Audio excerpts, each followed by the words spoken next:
So good morning, everybody. Good morning, everybody. Good morning. Good morning. Some of you know me, some of you don't, so I'm going to give you a very brief introduction. My name is Thomas Wohl. I've been a licensed broker since 1993. It's been a long time. I started to practice in 1994. I was with a local company, no names. I don't think I can say names, right? I was a local company. And I switched to a national company about 3 years later to Wohl Banker. And from Wohl Banker in 1999, I went to Remax. I spent 20 years with Remax. I became the #1 agent in the Raleigh-Cary area, #1 agent in Wake County, #1 agent in the state of North Carolina, I think 3 years in a row, 2 for sure, but 3 years in a row, I think. I was ranked number 41 in the country out of 110,000 agents with Remax. And when opportunity came, I actually joined EXP, which I couldn't be happier. I think was an awesome career change for me, but we can talk about that some other time. One of the reasons prompted me to do a class, because throughout my years, when I get started, I noticed that all of us do business differently. Right? And a lot of times, some of you are brand new. Some of you have been in business for a while. Some of you struggle, some of you don't. But what it doesn't change is the basics. But I like to go back to the basics for us to how to build our business to move forward, right? In 1994, when I first started, it didn't take much to get hired by anybody, and I don't think it takes much today. What it takes, you want to be a real estate broker? Great. You can. And the interview was, okay, great. You have a license, great. You can be hired. The training back in 1994 was as follows. Come to the class. Here is the contract. Here is how you fill it out. Wear your name tag to make sure everybody knows you, and good luck. I think things have changed, and it wasn't really a training I was looking for, but I didn't know any better. I didn't know how to bring in business. I didn't know how to build a business. I didn't know much about it, so that's why we have reset the bad habits or habits we have already. Restart, because we can restart our career at no matter what point it is. And relearn, because some of the things we already know, whether they're correct or not, we need to learn how to get the business back on track, or how to do it better moving forward, right? So thank you all for being on time, because I pay a lot of attention to details, right? May I have a slide? Uh-oh. Stop. Let's go back. Thank you. Like right now, I'm in between appointments and gigs in Southern California. I'm just pissed off about this idea of showing up, and how so many people just don't.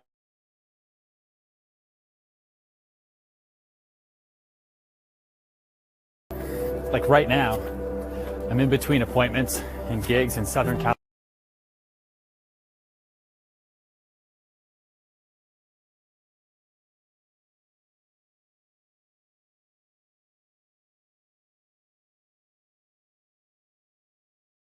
I'm 15, 20 minutes late.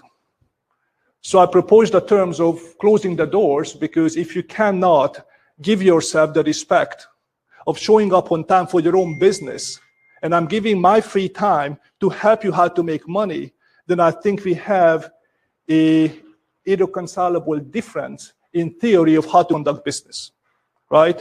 So can I please have a next slide? Failure is not an option, right?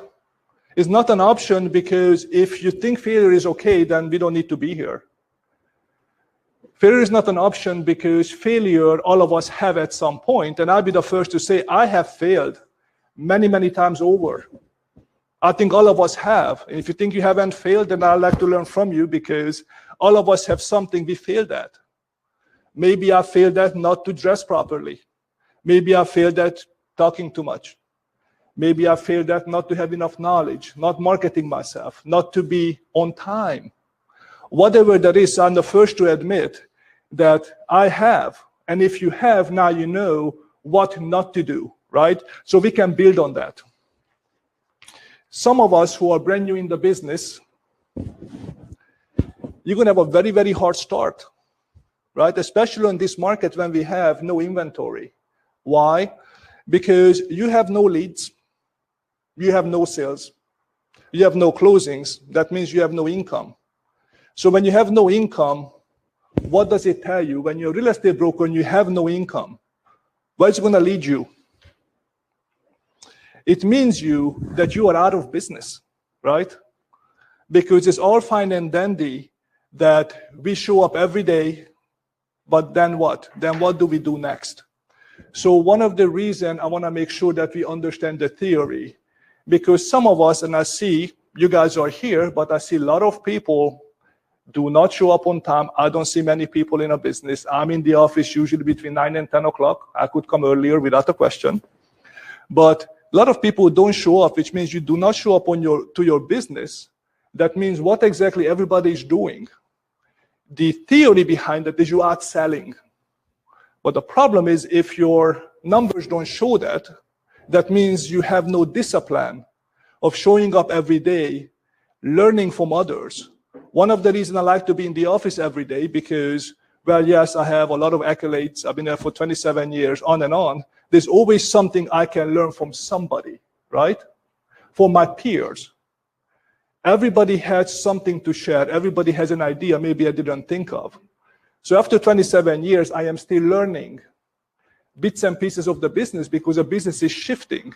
When I was in business, there was no social media, for example. Cell phones, none of that, right? Beepers, yes, we had beepers. So, times are changing and times are shifting, and unless we shift with time, right, we're not going to be successful. But also, I don't think we're going to be successful if you don't understand the basic principles of our business. So, I think all of you would agree with that statement that we don't need to survive, we need to thrive. Surviving meaning you have one sales here and there, you have a lead, you're running around with that lead whether they're qualified or not. It only means you make you feel better because now I have something to do, so let's do it and let's run to it because I'm a real estate broker, right? If you have a proper foundation, you can differentiate those leads for somebody who's just looking, not serious, not qualified, they just want to waste your time, literally, because a lot of people out there, right? A lot of times if you don't know the right questions to ask, right? If you don't know your market, how would you know that those people are serious or not? Honestly, you don't, right? If somebody would call me and tell him they're looking for a house, new construction in Cary, under $400,000, I would scratch my head and said, by the way, can you please show me where you've seen that house? I know that because it don't exist. But if you don't know the market, guess what's going to happen? You said, oh, no problem. Let me take your name and number, and let me call you back with some MLS searches. I don't think so. I don't think that's how it works. So let's see how we're going to succeed together, right? The reason I say together, because if you don't succeed, I failed. I failed to help you. And remember my other slide was, failure is what? Not an option. Exactly, not an option. Just remember that. So a couple of things we're going to talk about today, not all of them, in great details, is build your database, right? That's basic. What do we do as agents? What do we chase? Anybody? Leads, more leads. So success is number one. Success will bring your financial rewards. But when we chase leads, it means what? We're not focusing on a basic to build a business, but we're focusing on tomorrow to make money. And it's important, don't get me wrong, after a while. But if a lead buys that house, then what you do next? Reset, another lead. Reset, another lead. That's our business. So unless you have a foundation to build on, how can you be successful? Chasing leads, sure, you can throw money at the problem. You can actually pay advertising, you can buy leads. Is that really solving your issue? In my opinion, it isn't. The other thing we're going to talk about is prospecting, right? Prospecting is very important because that's a daily activity. That includes me. after 27 years. And my business operates 90% on a referral base. I still need to prospect because each year referrals are changing. Sometimes it's more, sometimes it's less. That means you have to prospect to bring in more business constantly, right? Constantly. Open houses. Some of us are new. It's a wonderful way to actually get the word out that you are in real estate. And we're going to talk about how to conduct an open house, what to do, especially what not to do, right? Market knowledge. Some of us in here are local agents.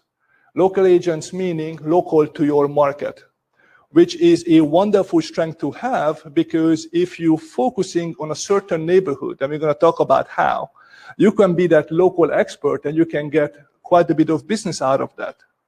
But what about the rest? We have 1.1 million people in the triangle, I think maybe more. So if you focus in a neighborhood with, 1,000 people, 500 people, that in my opinion greatly limits your ability of what to do. So market knowledge, you need to understand the older houses, how it's constructed. You need to actually understand what is new construction, where you can find it, what are the positives, what are the negatives, right? You need to understand what are the price points. And you can do that by learning MLS data, which I bet many of you don't even know where to download that from, right? Because here is what I personally do when I talk to a buyer or a seller. And I'm going to give a good try today. How is the market today? Great. How is the market today? Awesome. How is the market today? Excellent. How is the market today? How is the market today? Buyer or seller. So what the point I try to prove is everybody has what? An opinion. It based on what? So market is good based on what? So what is the average appreciation in Cary? Oh, it's very good. The market is still very good, right? So if you don't know your market, if you don't see it, unless you run across an investor, is it a good time to invest today? Probably not, right? Because the market is sky high and the rents haven't increased, didn't keep up with appreciation. But if you're looking for a house for yourself, it's probably a very good investment whether the market goes up or down the next 5 years, because in 10 years from now, it's going to be up no matter what you do. So it's only a time and matter, but you need to understand, because you need to be an expert to know and give them somebody an advice where the market is, right? We're also going to talk about how to promote and how to invest in yourself. Why? Because if you don't invest yourself, if you don't, who is going to do that for you? Nobody. So you're going to be saying, oh my God, oh poor me. I'm the best agent with a great knowledge, or probably nobody knows me. Yeah, that would be a problem. So when you invest yourself, we're going to talk about personal promotion at some point, not today, but at some point, right? We're going to talk about how you can actually be known as an expert real estate broker among your peers. Daily scheduling. Ooh, who would like to elaborate on that? Daily schedule, what does it mean? Does anybody have a schedule from 8 to 8? Anyone? Okay, that's one. I know you do. Why is it important? Because I like you to know what you're doing in the next 12 hours in your life. If you don't even know what you're doing, how you can expect results, right? I mean, I know I get up in the morning at 6:30 or 7 o'clock. I also am non-functional for about 45 minutes. So I actually contemplate life. I have coffee. Then 8 o'clock, my day starts. Doesn't mean my phone doesn't start ringing at 7, but my day starts. What do I do with my day? Sometimes for a half an hour, I keep contemplating life. Is it waste of time? Maybe. Sometimes I listen to inspirational videos. Sometimes I'm listening to and think about what I have to do for a day. So about 8:45, I start getting to the office, right? And I'm usually here. I'm usually here because I have a rare ability or inability not to be able to work from home. I get distracted all the time. All of us are different, so I'm not going to tell you that you have to be here all the time. If you can work from home, it's great, but it's also good to come to the office to get ideas from others, right? Some of my day goes into prospecting. Some of my days goes into doing absolutely nothing. It's very, very rare. But I'm always preparing. I'm always looking at the market. Why? Because I do feel like that if you take your finger off the pulse, you don't have the knowledge to advise a buyer. Why, or a seller? Why is it important? Because there are more and more people in real estate, correct? So there's a lot of people getting into real estate. And everybody is great. Well, not really. But how are you going to be different from others and doing better what they're doing? Because anybody can do real estate, correct? You can get a license, you can be real estate. Then what? You can be different by doing things the right way to build your business. Because if you look on Zillow, there are millions of agents. Realtor.com, millions of agents. How are you going to be different from your competition? Sometimes I get asked that question. My answer is probably very, very different than yours. But you need to find that answer. How and why are you different than your colleagues? Does anybody know what my line is? People who know me for a long time, they know that. It's very simple. I work harder. I work harder than my competition. It's very, very true. And some people say, Thomas, that's great, but you need to work smarter. Maybe I'm not that smart, but I can work hard. And in my opinion, hard work always do better than a smart work if you don't put in your time. So we're going to also talk about personal goals. Anybody has a goal personally? Nobody? I do. Is the only person who has a personal goal. Oh, more? Great. What does it entail? Do you have an income you like to make? Sure. Do you have a sales volume you like to make? You want to have time to spend with your family and loved ones? You want to have freedom? You can have any of that, right? But you have to plan for it. Things don't happen by accident, not in my opinion. Maybe you get a lead by accident, but it's not going to actually change your life, right? So you're going to talk about personal goals and accountability. Oh my goodness. Accountability, what does it mean? Anybody? Accountability in my book, meaning exactly what I just said for the last 20 minutes. You show up on time, you make your daily schedule, you invest in yourself, right? Sometimes accountability is very, very hard when you do business on your own. A lot of the members in here are within a team, and a team will give you a structure to help you with your daily activities. I want to help you basically how to get the leads, because you don't have to go out and prospecting on your own, because a lot of the teams will provide that for you. But you have to be here and make those phone calls and learn how to make them, right? So you're going to also talk about scripts, right? How you talk to a buyer or when to call. I see a lot of team members who are calling leads at 3 o'clock in the afternoon. And I was scratching my head, 3 o'clock in the afternoon, if I'm working, who the heck would pick up the phone? So I left 100 messages. That's fantastic, but you haven't talked to a single person.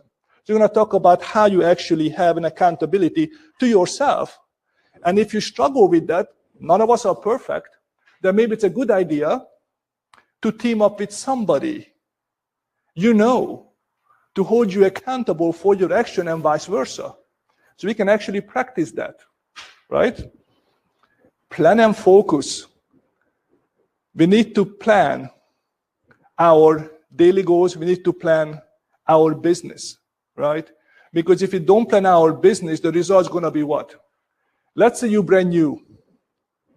And you're brand new, and you called mom, you called dad, you called your cousins, your brothers, God knows whom else, right? And you have 25 sales.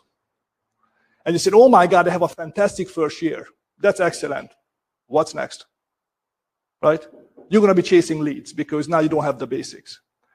When I started, I had a slow start because I didn't do things right. I didn't know people, so I have to build that. There are certain ways you can and certain ways you shouldn't.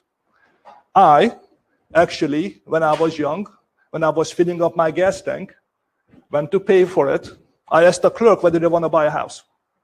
They looked at me kind of funny, but guess what? I had a conversation with him. Yet to find out that back then it was, I don't know, $4.50 an hour. Then it didn't qualify for anything. But guess what? I did something I know that I shouldn't be doing, right? So I actually have planned nothing. I was reacting to something I thought was right. So planning is important because when you plan out your day, when you plan out your business, when you plan out your accountability, right? When you plan out your open houses, you plan out your personal promotion, it will result in what? A successful real estate person. I said person, not man or woman. Person, real estate person. You want to be successful, to me, in my opinion, everybody has one. These are very good basics to think about and follow. A very good basic we're going to discuss. So, let's talk about databases, right? Because what a lot of people neglect is the database. Last time I had a class, I asked a very tricky question, who to include? Right? And people just looked at me. I was like, it's a very simple answer. Everybody. Everybody you know. And ladies, you have a great advantage over me. Anybody can tell me why? No, well, I'm very approachable. but if you read between the lines, I cannot go to a salon and have a conversation with anybody because that would think I'm crazy. The reason I mean everybody because all of you have, some of you have children, right? The children have what? Teachers, right? You actually can go to get your hair done. You can get your nails done. You can go shoe shop. I don't care what it is, right? You need to actually have your database built of everybody you know. When I say everybody, I meant everybody, right? You can have an AC repair person who comes to you, even if you live in an apartment, right? You need to get to know that person. You know, my HVAC guy made over 100K last year. He's a prime candidate to buy a house, right? I build a relationship. Obviously, relationship is not, by the way, I'm a real estate broker, here is my card, right? If you think about buying a house. Give them some value, have a conversation, but I think it's very, very important for you to include that. I have seen many agents, after a couple of years, they're stuck for that reason, because they never had that. Had a colleague of mine, long story short, I was doing relocation for GlaxoSmithKline. Then GlaxoSmithKline merged. I was one of the 9 agents who were actually doing their relocation. And a person who actually planned the company, who actually took the business, she became a real estate agent herself. Highly successful one. She knew a lot of people. And after 2 years, first year, second year, volume is like that. After the second year, that was nothing more. Why? Because some of us will sell a house to our brothers, our cousins, family members, their friends, and then what? Right? So my career always took off very slowly. Now, slow, in my opinion, wins the race. But it took off slowly because I built my business, right? Whether I knew it or not, I built my business on a solid foundation. Therefore, I give a very, very good service, and I try to be the best I can be. And I hope you will do the same. So, next slide, please. A lot of people don't know enough people, and it is quite all right, right? I'm Hungarian, so when I came in 1990, I knew my dad, I knew you, but but other than that, I didn't know a single soul because, you know, out of NC State, right? I didn't know anybody how to do this. I didn't know anything. So today, you have a great advantage. You have an internet. On the internet, you have different groups you can join, genuinely join. Once again, the whole idea is not for you to go in. So by the way, I'm a real estate broker. Hey, I'm Thomas. And after 5 minutes, you're passing your cards around, right? That is not how. But if you have an interest, people with common interest, right, normally will talk to you about what you do for a living. Can anybody give me an answer if I ask you what you do for a living? Anybody like to volunteer? I'm sorry. It's only my opinion. I never say I'm a real estate broker. I try not to say that. You know why? Because if you look around, you can find 10 of them. So what would be, in your opinion, a better way to say that? I am in the real estate business. You can also say that, yes. Very close. Very, very close, yes. I usually... It's okay. It's not the right or wrong answer to that. I'm just asking because I like to have a little bit of brainstorming over it. I said, like service provider, serving others to help with their home, home service or buying, listing, investment. Correct. Building future. Or you can also be in a business to find people their dream home, right? And the reason it's dream home because everybody can sell a house. What every buyer want to find is their dream home with a white picket fence, whatever you think, it's fine. So if I'm selling houses, right, anybody can do that, right? Everybody has something what you have because you can look on Zillow. But do you know how to actually find people a dream home, right? A lot of times I add that I am pretty certain that you're familiar with the term real estate, right? I have a rare ability to find homes that are maybe off the market so I can actually serve my clients better versus just look on Zillow, right? So there's a lot of little things you can add, but I certainly do that. By the way, oh, real estate, sure. Here is my card, right? Let them ask you for the card, because if you give them all that information up front, okay, that sounds good. They take your card and you never hear from them. But when people ask for your card because they find you that interesting and that knowledgeable, can I please have your card? Yes, but that's the whole idea, right? So when we talk about local meetups or Facebook interest groups, anybody on any of those groups? 2 of you, 3 of you? Right? I think it's a great idea because I think it's a great way to build a business, right? I am unique because I haven't joined any kind of a Hungarian meetup groups. That's a personal reason. I should be doing that, but I haven't. But if you have an interest, a cultural interest, right? Whatever that might be, it's a very, very good way to meet people. Because even that person is not buying real estate. Maybe they're going to remember you. Oh my God, he's a great dude. I'm going to send you my friend who's looking for a house. You don't know that, right? If you go to church, right, it's also a wonderful place to meet people. I'm not saying, once again, to keep passing around your card, but when you talk to people, right, at some point, they're going to ask you, so what do you do for a living? Then you can start that conversation. I used to go to church, forgive me if you are still going. I used to go to church and I had a ton of business out of singles group, right? Because people were very interested in knowing how I can help them with the same knowledge, right? So I think it's important for you to consider when you're looking at your database, right? When I said everybody, I really meant everybody. Now we're going to also talk about how to organize your database and how to value your database.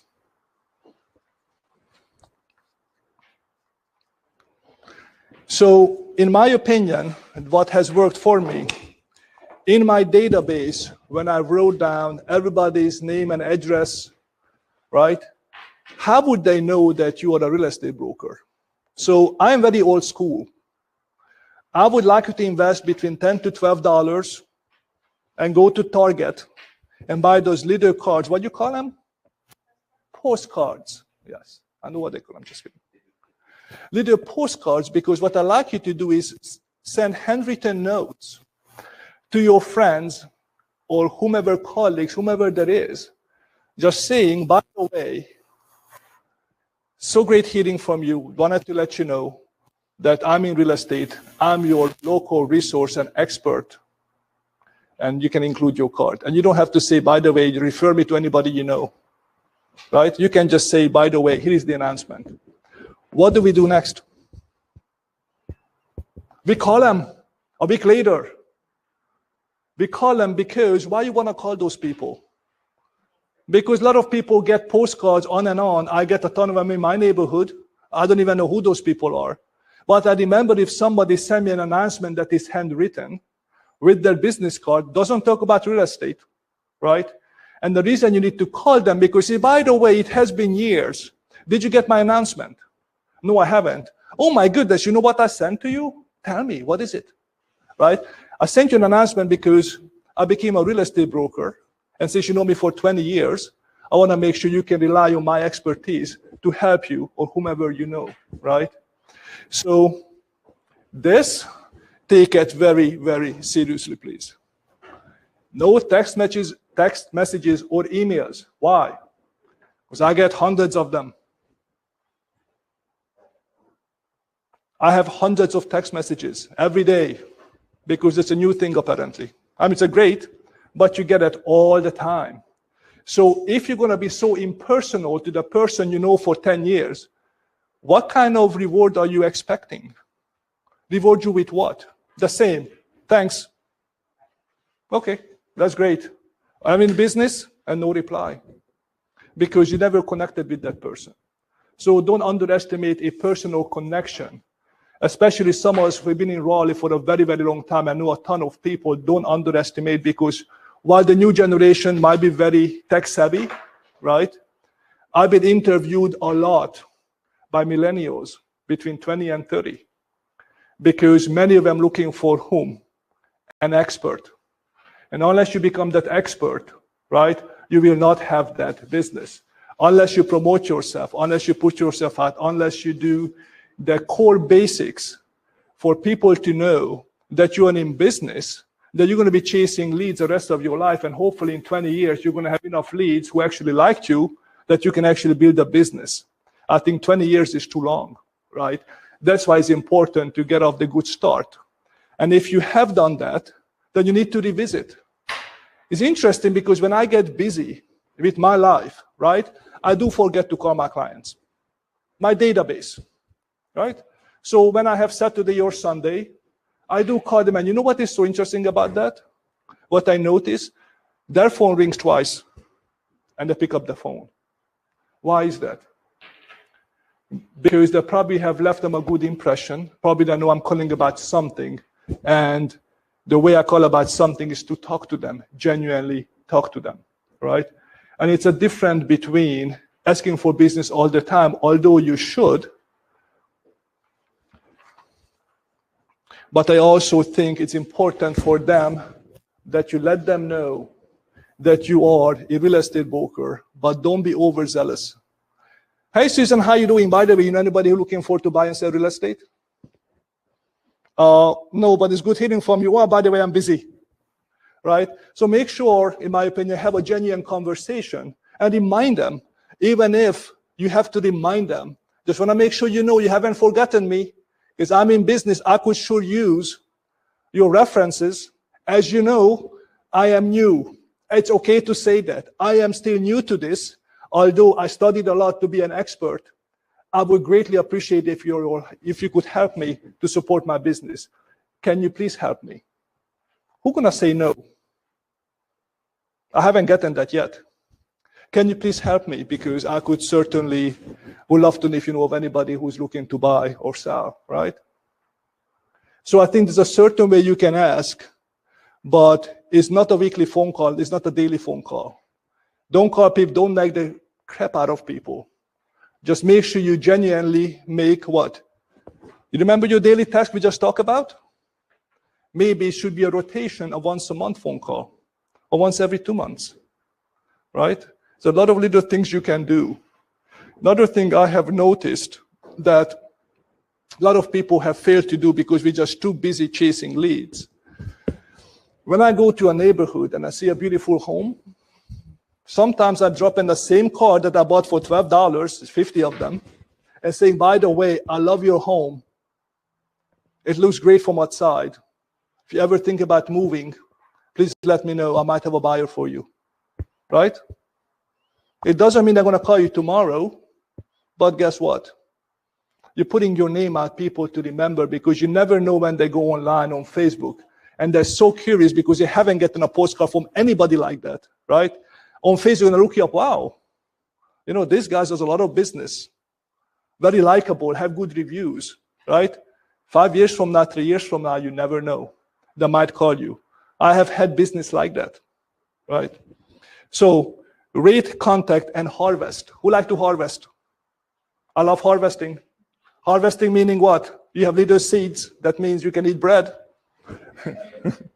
The reason it's important for you to rate your contacts, because some of your contacts going to be your air conditioning guy, right? It's probably a good contact, but it's not somebody you're going to be chatting with every week. Or your car mechanic, right? But who is your core contact, right? Your core content, people you know personally and know them very well. And let's say you have 100 person in your database, you need to rate them and shut it down to about 20 of them. Only 20 of them. Because 100 of them cannot be your best friends and cannot be your best clients. But those people who actually like you, right, will refer the most business to you, right? it's a possibility always that people you just met through a church group or you met through whatever Facebook group it is, they might send you a business here and there. That's great. But with time, you will know you're going to have clients in your database are going to be a core referral client. I have clients who love me.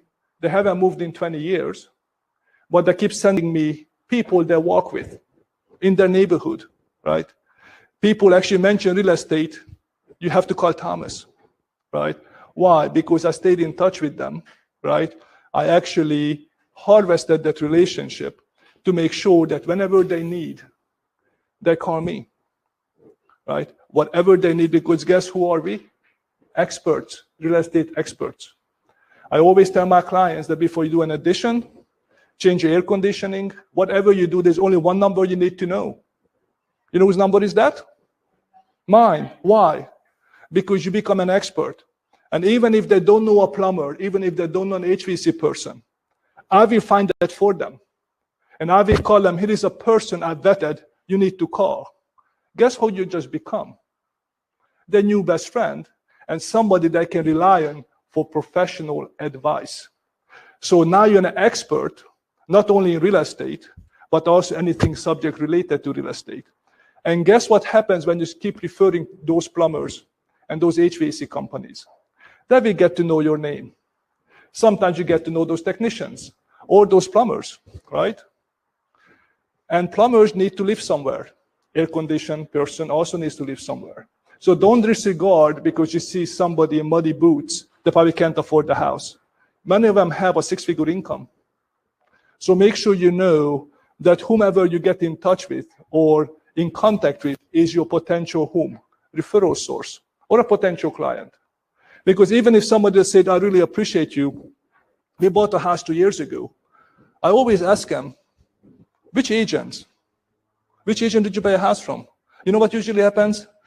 I'm not sure I remember his or her name. There's a reason, because somebody just sold them a house. But they're going to remember your name because you're going to make a much better impression, right? Many people don't even know what their agent's name is after a year they bought a house. Why? Because agents don't stay in touch with them, right? So your database have to know, constantly be reminded that you are in business, right? I do it with the postcards, and I do it with every 3 months. I send them a little postcard just to make sure they know. And I don't talk about real estate, really. I don't. I talk about the fall. Sometimes I put in the market is hot, is certain a seller's market. Guess what is my tagline? And you're welcome to steal it. Or, sorry, copy it for Halloween. The market is spooky, trust an expert. Right? It's funny. And it's not, oh my God, by the way, I'm number one, buy a house from me. Me. Don't do that, right? Make sure you do it genuinely, but make sure you stay in touch with them because they need to know that you're in business. There will be people, includes my database, who buys houses from you and something changes and a year later they don't even remember your name because they don't care. And it's okay. That will be 10% of your database. But once again, if you're just chasing leads without a database, that's what you're going to fall back on. Or let's go back, the leads. Right? Because you remember, we're going to be talking about prospecting, right? Then your database, now we have what? 2 major sources you can rely on to get more business. So, next, don't forget to ask for business. But you have to ask for business in a very polite way, not in an intrusive way, right? Because, bless you, because sometimes when I mention don't be the overzealous realtor, I've seen a couple of my colleagues when I have coffee at Starbucks, they go there not to have coffee, to pass their business card around like Tic Tacs. I wouldn't even remember who these guys are, and they say, get in line and talk about something that to me. I was in line. Oh, you have a nice suit? Yeah, thank you, man. Oh, by the way, I don't care, by the way, because I'm not even awake. So you can talk to people genuinely, right, to make sure they take interest in you versus the other way around. Because if they take interest in you, they will ask, oh, by the way, what do you do for a living?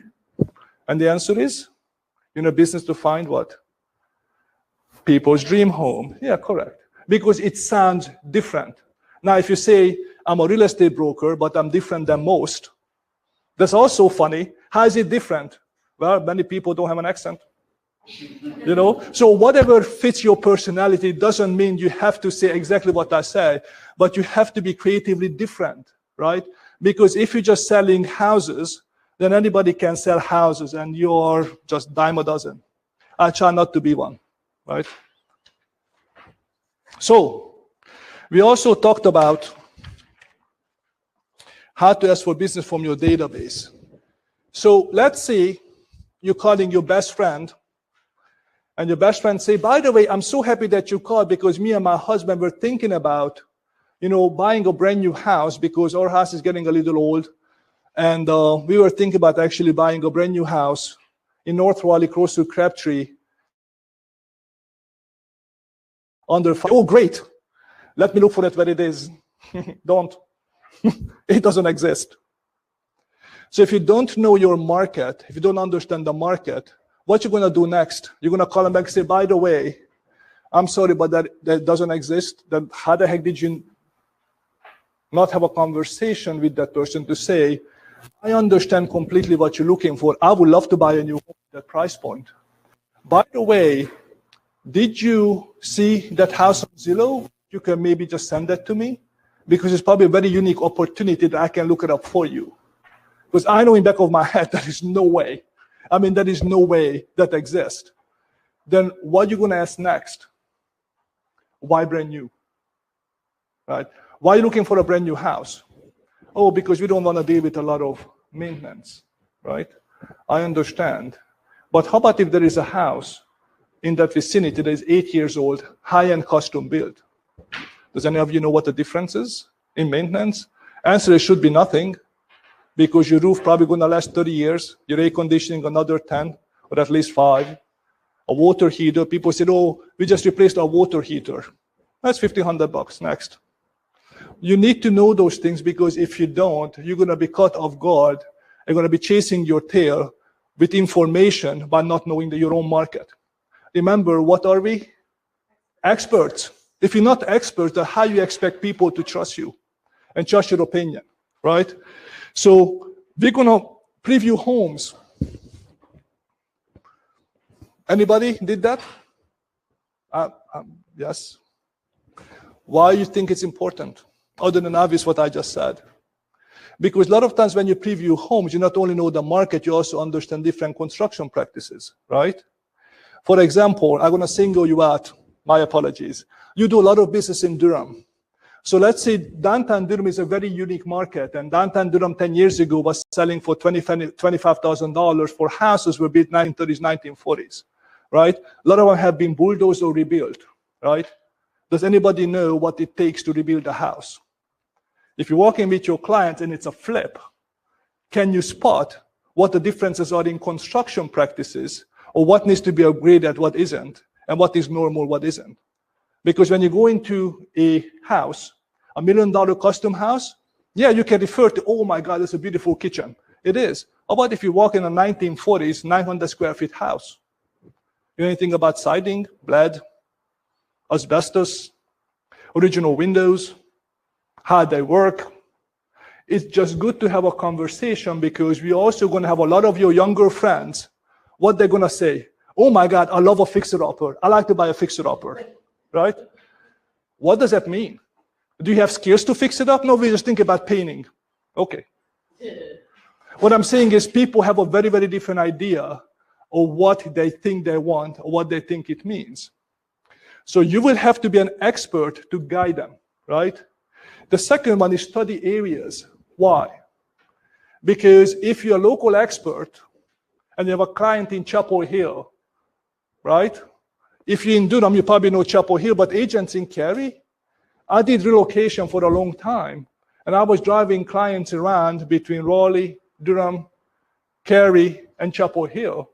And there were agents in Cary who got lost on Six Forks Road because they had no clue where they were. They were asking if they could follow me on a tour. You want to be that person? Or basically you have your GPS and have no clue where you're going? I actually wrote an article about being a taxi cab driver versus a real estate agent. There was not much difference other than you paid somebody to do the task and open up the doors, because you have no use for buyers if you don't even know where you're going or where you are, right? Let's say you go to a neighborhood and people say, and people want to know more about the neighborhood sometimes than you do, because they have all the time in the world to look up the areas, the Whole Foods, right? The builders. Why is it important? Maybe not important, but at least you know that you can tell them that. That builder is actually good custom builders with reliable quality, right? You need to know those things, because even if they don't ask, now they don't have to ask because you told them already.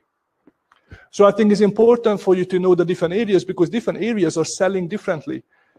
Downtown Raleigh, right? Very different than Cary. I do a lot of business in Cary. And when I sold a $550,000 house in Cary, right? When people ask me about values or resale or appreciation, because remember, I know the numbers already, right? I always ask, are you looking for a house for the schools? Looking for the house for long term, or looking for a house for an investment? Appreciation, whatever you're looking for. And sometimes they're going to give you answers that sounds great, whatever. But what I bring up to them, by the way, what's the most important thing to you in real estate? Because a lot of people want to have a good investment. Remember, good investment. What's the most important thing to you in real estate, right? And people said, well, price. Well, it's somewhat true, but it's not. Size? No. School district? No. What's the number one thing in real estate you should always consider? Yes. What's number two? Yes. What's number three? It's the location, right? It's never the size of the house. It's never the age of the house. It's never anything other than a location. So what the example I bring up to them is, by the way, I bought a house in 2006, a year before the recession, downtown Raleigh. That was a 1950s, 1,600 square foot ranch with no garage. And I'm so happy that I bought it, because I doubled the value net in 10 years. And people look at that, what? The same thing downtown Durham. Same thing has happened. But I don't think it happened in Cary. I don't see a single house that doubled its value. Now they're catching up to where they were. So if people are looking for the best school district, that's a perfect buy. If people are looking for the best appreciation, it's probably not. So you always have to know, in my opinion, why and what people are looking for. Obviously, you don't need to make them fill out a test. But you can ask settle questions, because nobody want to lose money. Everybody want to have a good deal. On this market, do you actually get a good deal, by the way? Anybody?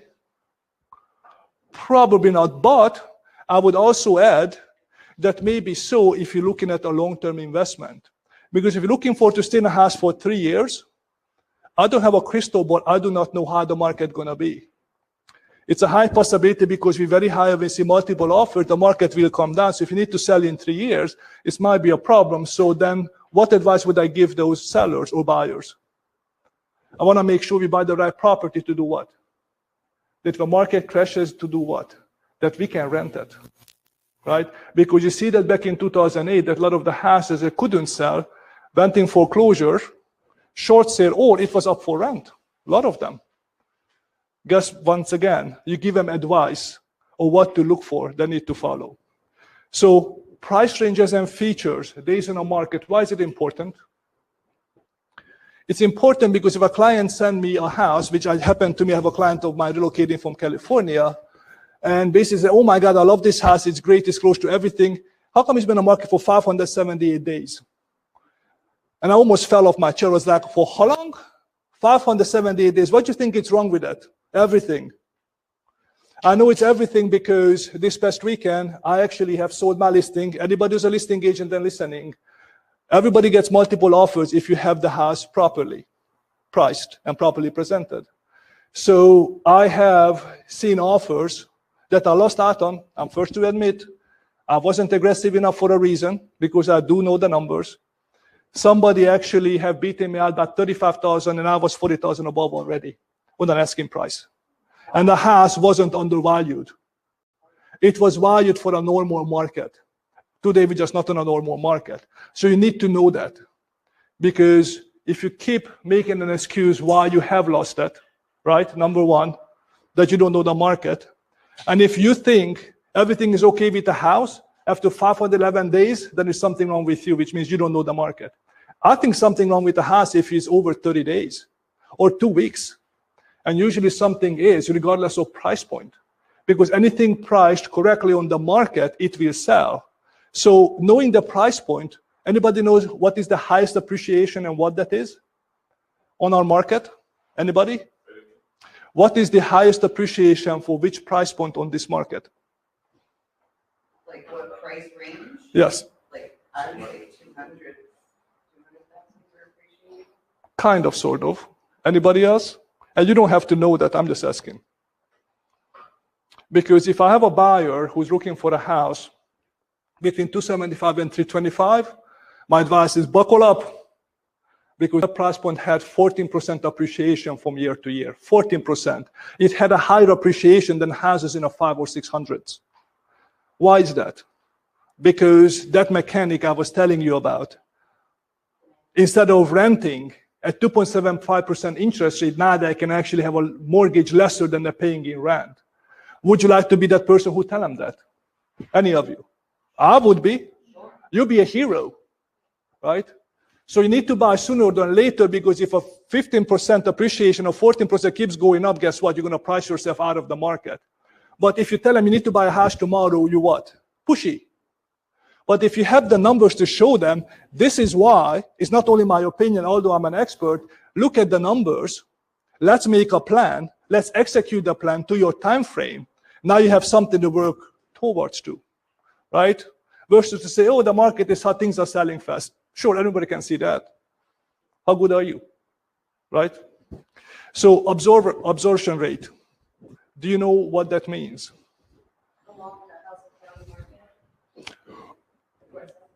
Well, kind of, sort of, yes and no. That was a great answer, by the way. What I also like to check, that if in a certain price point, that is not another house comes in the market tomorrow, how long is it going to take to eat up the inventory? Is it 1 month, 2 months, 6 months, 9 months, right? If it's 9 months, this is definitely not a seller's market. If it's less than 3 months, it's definitely a seller's market. I think currently at 300, we probably have maybe 30 to 60 days, give or take. You need to know that, because if you have a client to say, by the way, I'm kind of busy, but next weekend we can go see in houses, what you going to tell them? We can certainly do that. Let's hope that something else is going to come up, because I promise you the houses you see today will not be on the market. Why would you say that? I don't know. Look at the numbers. And you can actually check how fast those houses are selling on what price points, right? You can have that data. They don't, you do. Once again, guess who you are and what you become? An expert, a real estate expert, because now you're telling them something they didn't know. What they know is what? The market is hot, things are selling fast. How fast? Anybody?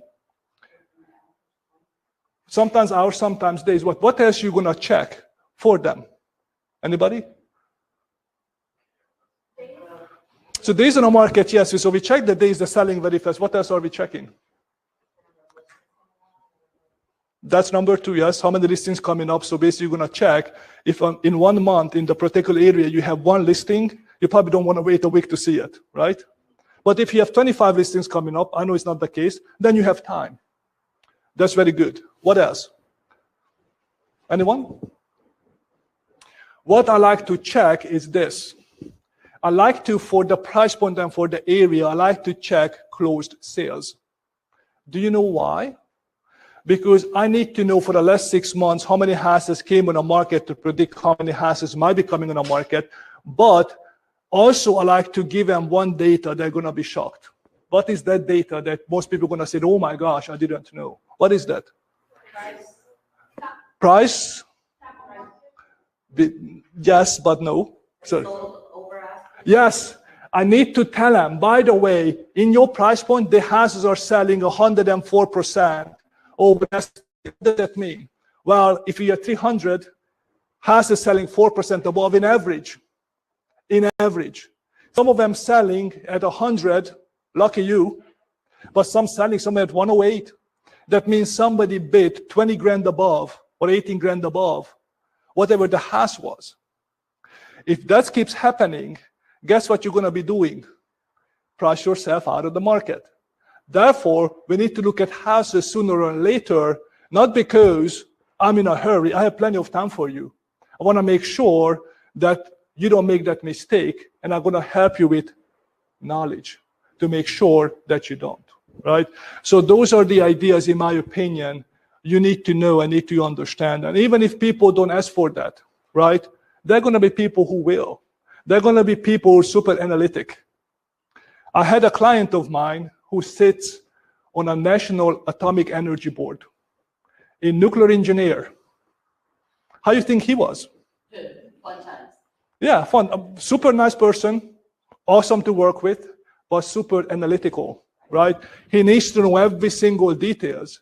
And because we went to the house 3 times, because the light fixtures weren't in the right place, he couldn't see himself living in there because he couldn't picture how that's gonna look. But that's a type of person you need to understand why. It's a type of person you need to understand the analytical to their fault, right? And they're gonna digest that data. I'm gonna ask you every single question. If you don't know that, what good are you to them? Answer is nothing. So highly likely you're gonna say, I don't know if you guys have gotten that email yet. I have.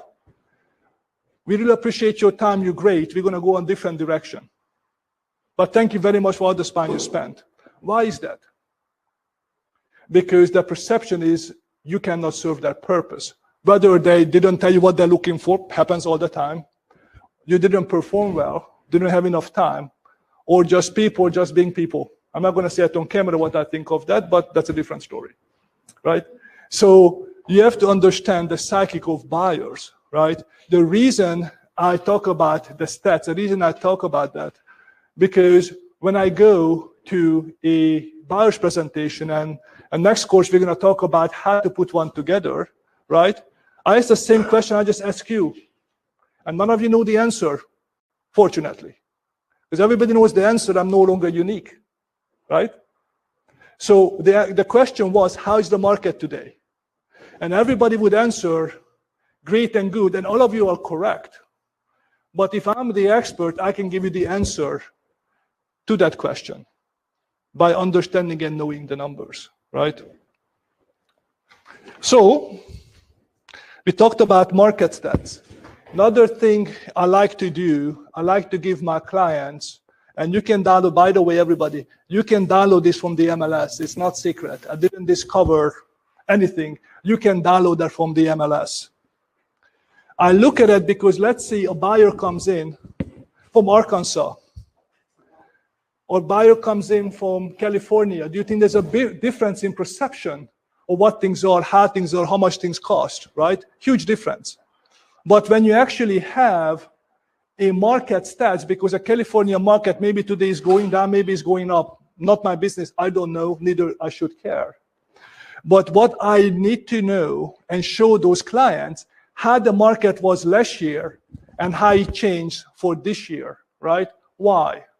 Because if people coming down from Boston and think our sleepy southern market is slow, right? I have news for them.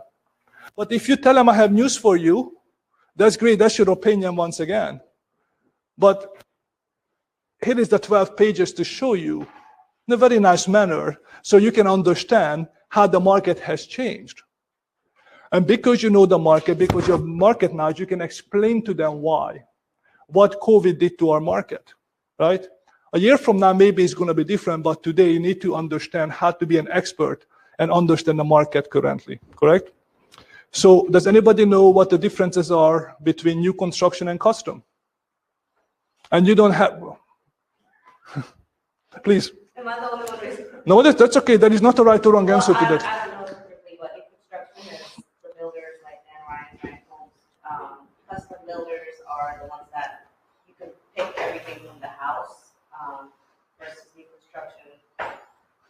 My understanding from that is you pretty much just pick the interior of the house, not The exterior, because it has been predetermined, yes. that's right. So that's part of it. That is correct. What I have seen over the years, while I think non-custom builders get much better, using better materials, right? Why does it matter? Because let's say your client who can afford $300 looking for a new house, you're going to go to Youngsville, right? And you can only find a house in Youngsville. Do you think it's going to be the same quality that you find maybe in Cary or in Apex in North Raleigh? Probably not. But do you think if you can find an acre lot, a brand new house in Youngsville, you think it's a good value? Probably yes, because you cannot buy that anywhere else. That's how your market knowledge goes into understanding construction. The reason I mentioned custom and non-custom, right? Because I think when you're previewing houses, you're going to see the subtle differences. For example, flooring. For example, molding.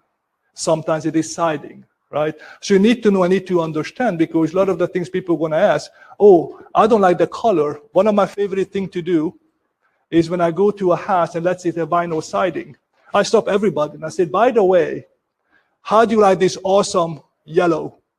And people say, oh my God, I hate it. And I make a joke, by the way, if you do, I'm sorry, but we cannot see the house without. And they look at me like, oh, what? Well, the joke or the point I try to make, that on vinyl siding, you really cannot change that. You cannot paint that. If somebody says, not my preference, but it's okay with me, not an issue. Sometimes you have the same conversation with siding when you have masonite siding, or you have hardy board siding, or you have brick siding, right? Then what do you tell your clients? It can be painted, sure. How often does it need to be painted? Maybe after 6 to 8 years, depending how good your painter is. I had clients who were only looking for a white brick house. So they disregarded every single house on the market unless they were white. That means what? Somebody was smart painting it white. Because brick can be painted, you need to know that. What cannot be done is undo. You cannot undo the painting. It has to be painted, and you have to keep painting it. So you have to ask that you're looking for a beautiful brick home, that somebody spent $30,000 in it for no maintenance. So while you can paint it, what you did, you're going to have to keep maintaining it, right? Some people don't think about that, right? And it's not that you need to lecture them, you need to educate them.